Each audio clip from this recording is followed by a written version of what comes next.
Aujourd'hui, exceptionnellement, on ne va pas partir d'une graine, on va partir d'une patate douce de la saison dernière. J'en garde toujours 2 ou 3 précieusement.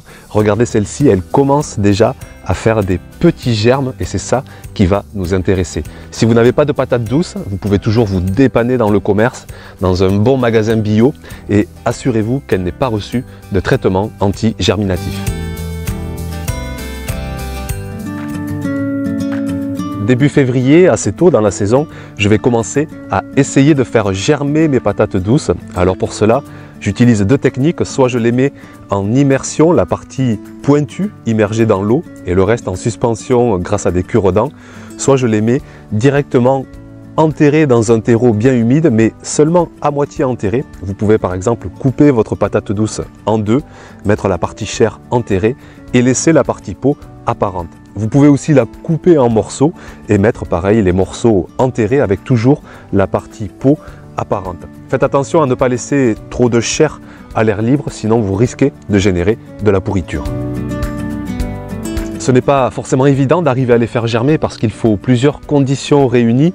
Il faut de la lumière optimale, il faut des températures assez élevées, entre 20 et 25 degrés, et il faut aussi un bon taux d'humidité. Il faut en fait se rapprocher de conditions climatiques tropicales. L'idéal, ce serait de les mettre à germer dans une salle de bain extrêmement lumineuse, mais bon, on n'a pas tous une salle de bain extrêmement lumineuse, et on n'a pas tous envie d'avoir des patates douces en train de germer dans une salle de bain extrêmement lumineuse. Alors ici, je fais au mieux, je mets mes patates douces à germer derrière une grande baie vitrée que j'ai dans la maison.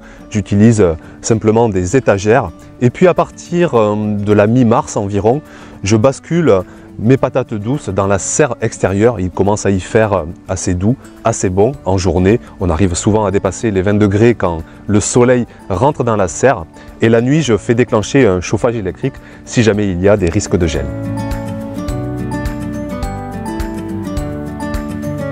Les semaines vont défiler tranquillement, il va falloir du temps et vers la mi-mars, vers la fin mars parfois, vous aurez de très beaux germes qui se seront développés sur vos patates douces.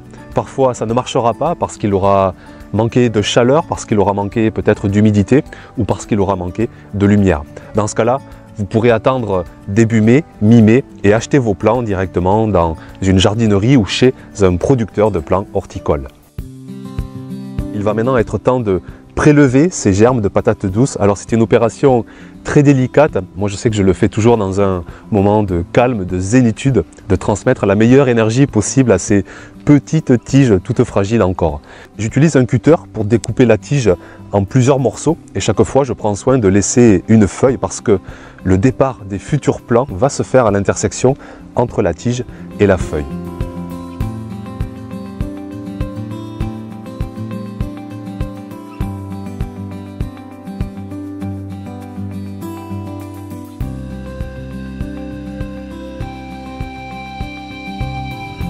Chaque petit morceau de tige peut être mis soit directement dans un terreau bien humide ou sinon en suspension dans de l'eau pour faire développer de belles racines.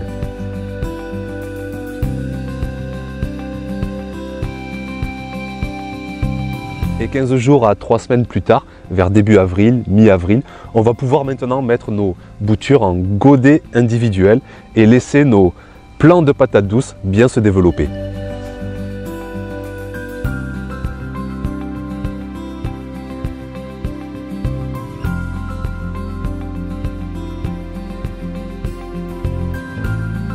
Vers la mi-mai, plus de 3 mois après le début du processus, les plants de patates douces sont enfin prêts à être plantés en extérieur. J'en mets une bonne vingtaine chaque saison tellement ce légume est apprécié par les enfants, par les parents et aussi tellement ce légume se conserve très bien pendant des semaines, pendant des mois même et ça nous permet de manger du potager durant tout l'automne, durant tout l'hiver. Plantez dans une terre toujours bien humide, bien meuble, bien riche et choisissez un endroit bien ensoleillé, bien exposé parce que la patate douce adore la chaleur. Les semaines, les mois vont passer et petit à petit, les plants de patates douces vont générer des lianes qui vont grandir sur des mètres et des mètres. Si la culture marche bien, vous allez même avoir une forêt vierge de lianes. Cette saison, je les ai réussi assez moyennement avec cette sécheresse folle, mais la saison dernière, je me souviens avoir eu une véritable forêt de lianes. C'est magnifique, ça tapisse le potager, d'ailleurs ça offre un paillage naturel et en plus, si on le souhaite, ces lianes peuvent même se manger. Les patates douces vont rester plus de 4 mois en terre et à partir de mi-septembre, mi-octobre, voire mi-novembre selon les régions, les lianes vont commencer à jaunir, les patates douces vont commencer à sortir de terre et ce seront des signes qui montreront qu'il est temps de commencer à récolter. On peut espérer récolter 500 grammes, 1 kg, 2 kg, j'ai même vu 3 kg et plus encore pour chaque plant. C'est très variable et ça dépendra bien sûr de l'humidité qu'auront eu vos patates douces, de la chaleur, de la richesse de votre sol. Il est maintenant temps d'aller cuisiner au mieux ces patates douces. Pour ça, je me suis inspiré d'un blog d'une super amie. Elle s'appelle Titoulette Cuisine avec un point entre chaque lettre, t.i.t. Alors mettez la vidéo en pause et tous ceux qui ont Instagram, allez exploser s'il vous plaît son compteur d'abonnés, elle le mérite tellement. Elle partage des recettes avec un indice glycémique bas, c'est-à-dire qu'elle fait toujours en sorte qu'il n'y ait pas trop de sucre, qu'il n'y ait pas trop de beurre, alors que ces recettes sont tout autant gourmande, savoureuse et je sais que chaque fois elle se donne de la peine pour faire apprécier au mieux les légumes à ses enfants, à sa famille. Alors je vous laisse découvrir cette belle recette de galettes de patates douces que nous propose Titoulette Cuisine.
On se retrouve dans une semaine pour la dernière vidéo de l'année 2019.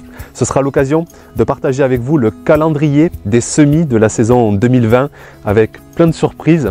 Je ne vous en dis pas plus pour l'instant, mais vraiment soyez au rendez-vous. Vous verrez que je vous partagerai plein de détails sur comment j'essaie au mieux de nourrir ma famille sur une saison entière de potager. D'ici là, portez-vous bien, soyez heureux et puis à dimanche prochain. Ciao, ciao!